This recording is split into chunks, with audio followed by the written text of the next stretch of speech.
Hello friends, అందరికీ నమస్తే. ఈరోజు ముక్కోటి ఏకాదశి. అందరికీ ముక్కోటి ఏకాదశి రోజు ఆ స్వామివారి కరుణ ఉండాలని నేను మనస్ఫూర్తిగా కోరుకుంటున్నాను. ఇవాళ వెంకటేశ్వర స్వామి గుడికి వెళ్తే తండ్రి ఆ నాయన్ని ఎంత చక్కగా అలంకరించారు. అమ్మవారిని కూడా స్వామివారి పాదాల కాడ ఎంత చక్కగా కొలువు తీరిందో నాకు చూడంగానే మనసుకు ప్రశాంతత అనిపించింది.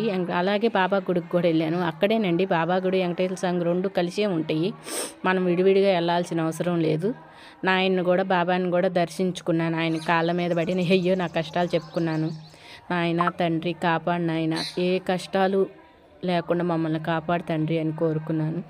సుఖాలు ఇపోయినా పర్వాలేదయ్యా వెంకటేశ్వర స్వామి, కష్టాలు మాత్రం ఇవ్వక నాయన, నేను ఇంక తట్టుకోలేకపోతున్నాను, నన్ను కరుణించయ్యా అని నేను దండం పెట్టుకున్నాను. ఫ్రెండ్స్, నాకు ఎప్పుడైనా కష్టం వస్తే నేను వెళ్ళి అలా కూర్చుని మనస్ఫూర్తిగా నాయన్ని కొలుసుకుంటాను. అది తీరినా తీరకపోయిన మనసు మాత్రం ప్రశాంతంగా ఉండిద్ది. గాయత్రి మంత్రం చదువుకుంటాను.